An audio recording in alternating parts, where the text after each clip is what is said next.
up to and doesn't, take too long at it, the nurse in the home is going to be pretty much equal as well. At least that's what previous studies said. Right.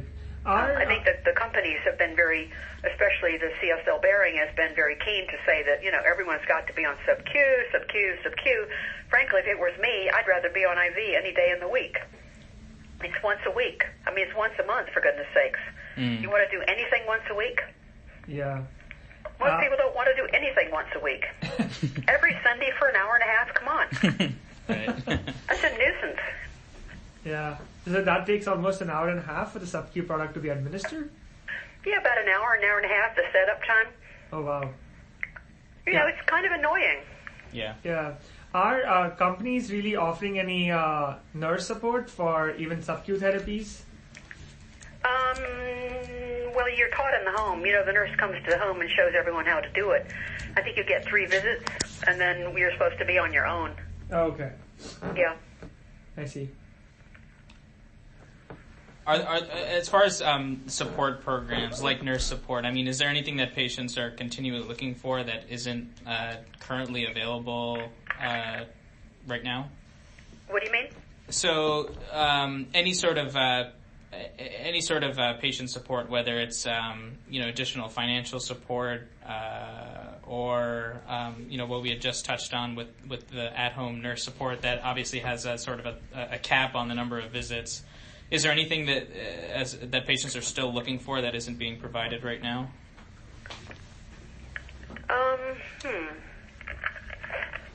think the pumps are clunky. Traveling with the Freedom 60 pump must not be very much fun.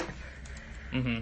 They're big and they're clunky. They're no fail because they're kind of wind-ups, so I guess there's that advantage to it.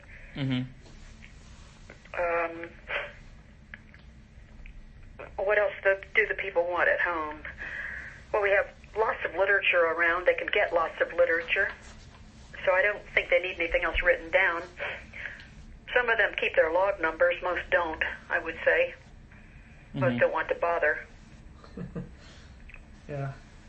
Yeah. And Doctor, we touched upon the insurance part, the copay part a bit, but are there any companies that are offering insurance protection program? So if a patient loses their commercial insurance, the companies might be able to cover the product for a certain amount of time. I think I've heard of that happening a couple of times, but generally it's because the physician did the interceding and worked through the local rep and somehow made it happen through force of will. Right. It's not as if companies are wanting to step out there and do that particularly.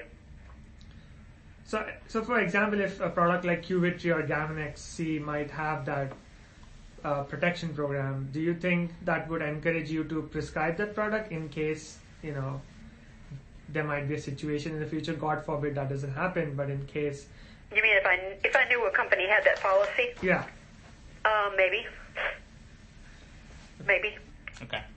And talking about clinical characteristics for products, especially for subcutaneous. I know you touched upon this, that it takes almost hour and a half to set that up. Yeah. Anything that kind of differentiates the products in terms of the infusion rate or volume per site, or even the number of sites needed for the 20% subcutaneous products? Depends on 2 things. One is how big the person is and what their dose is. And the other thing is the tubing the nursing agency supplies. Sometimes they send tubing, which is probably around 9 feet, which is a total waste of time. And also very tiny bore tubing will slow things down. So if you hear the patient is taking 2 hours, you realize the home care company has probably supplied the small bore tubing. I see. So those are the usual parameters, are those 2. Right. So if you have a patient who has who requires a larger dose, then are there any therapies that come to mind that might be appropriate for the patient, or is just those 20% all products are the same and it's just? Well, if the person wants to be on home care, that's the only way to do it, and they're probably going to use 3 or 4 sites. Okay. And there's just no way around it. I see. So it doesn't matter what product